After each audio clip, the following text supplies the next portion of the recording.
because it's still crazy to me that the wealth gap is still as high as it is. That's a problem. It is a problem that 5% of the nation is wealthy in America. Let's just deal with America right now, okay? 5% of the nation is wealthy. But, I mean, when you start talking about people of color, we're sitting at right about 1%. What is that? So that tells me is that we all have to be and move very fervently. And I believe this with everything in me. I believe this with everything in me.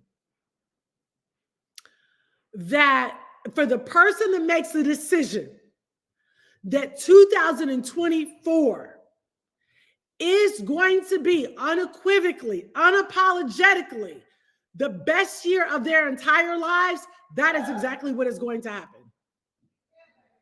But you're going to have to make the decision. You can't wait for conditions to be perfect. You can't wait for permission. And unfortunately, I talk to people all the time that, especially women, that my heart goes out for them. Who's like, I got to ask permission. I literally just had it happen early today. The girl was so excited, sweetheart, just sweetheart, ready to dive into the real estate game. And she said, you know, I got to ask my husband. And I knew then, I said, well, honey, put me on the phone with him. I'll be glad to, I'll be glad to talk to him. And she just said, he said, right now is not a good time. And I was just like, dang, it's jacked up. Because when you give somebody else control to tell you what you can't do, something in you dies. I believe that. I think it is inhumane to want to do something that is empowering, that will advance you, that will help you, that will help your family. And then you have to give another human being because you don't have your own. And I'm going to tell you right now, you can get creative. You can get doggone creative. But I be doggone if I'm going to allow somebody else to tell me that I can't grow. That's not going to happen. That's not going to happen.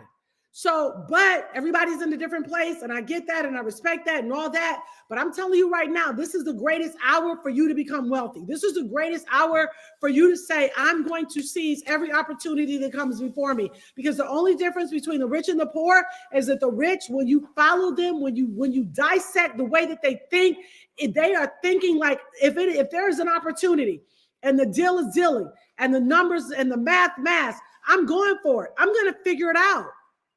I'm going to figure it out. I don't care what I got to do. I'm going to figure it out. And so that's what you got to do. You got to put yourself in a position. And this is what we're doing right here at the Acetified community. We're literally putting people in a position to say, listen, now you can get involved in the real estate game and really put yourself in a position to win bigger than you've ever won. Because it would be like a travesty for you to allow, because we're literally at the end of the first quarter, which is already tripping me out. We're literally at the end of the first quarter. So a good question to ask yourself right now, a good question to ask everyone right now is, what have I done so far? What have I done so far in this first quarter? Like, am I meeting my goals? Am I superseding my goals? Am I working towards my goals every day? You know what I'm saying? Am I working towards my goals every day? Am I showing up? You know, what am I doing? What have I accomplished? Who have I connected with? What relationships am I in? Am I in the right relationships? Am I in the right relationships? Am I hanging out with the people that have my answer? Am I hanging out with the people that are going to get me from point A to point B? Am I hanging out with the people that are going to help me and tell me what's 1, what's 2, what's 3, what's 4, what's 5? Because I know the only reason that I became successful in real estate when I started in 2017, hands down, unequivocally, was because I had a good mentor. Calling saying, Jewel, there's a great property right here. Jewel, take a look at this.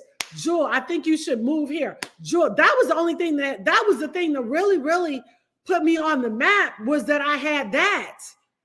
Because had I not had that, Your girl wouldn't be here because I'm gonna be honest with you. I was scared. I didn't know. I knew how to like buy a house, move into a house, and we were blessed, my husband and I, to buy this beautiful mansion in 2007. But in terms of going out and investing, knowing how to find property, knowing how to get the money for the property, I didn't know none of that. Yes, Miracle, I'm in agreement with you. She said 2024 is gonna be the best year of her doggone life. And that's really what you got. That's really the conclusion that you got to come to. You got to decide that before anything. You got to decide, what is 2024 really going to look like for me in real life? And am I going to allow somebody to tell me no? Even if it's a spouse, and I love my man. I love my man. But when it comes to advancing, I'm not giving nobody that kind of authority. Not when God told me I was made in his image and after his likeness, and that I was supposed to rule and reign on the earth. If I do that, you know what? That ain't even Ben's fault. That's my fault. That's on me. That is on me. If my husband has been a pilot for 20 years, if he allowed me to tell him he couldn't be a pilot, you know what? That wouldn't even be my fault. That would have been on him. Because the problem is that sometimes we have looked for the second party, third party, fourth party to give us permission in stuff that we should have never, ever did. Too much authority to the wrong person can give your dreams a no. And so a lot of times when you see people getting sick, you see people depressed, you see people dealing with anxiety, you see people need to go to the doctor to take antidepressants. Ain't nothing wrong with them. They just didn't move on every desire that came to their heart. They always gave themselves a no. I'd be depressed too, doggone it. You got to give yourself a yes. I mean, really, ultimately, like that's what it comes down to. We're really not waiting for anybody. We might tell ourselves, I'm waiting for my husband. I'm waiting for my daughter. I'm waiting for my son. I'm waiting. I'm going to just see. I'm going to see what they say. My best friend said they were. No, the question is, what are you going to do? You made in his image after his likeness. What are you going to do with the authority and the power that God has given you? And if you don't exercise that, guess what? That is nobody's fault but your own.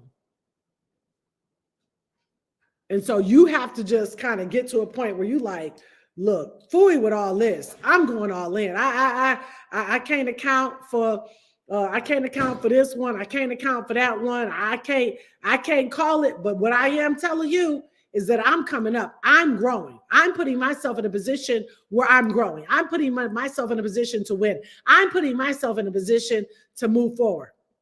Period. End of the story. And that's really where you got to kind of come down to, because if you don't come down to that, you will find yourself in the same exact place in May.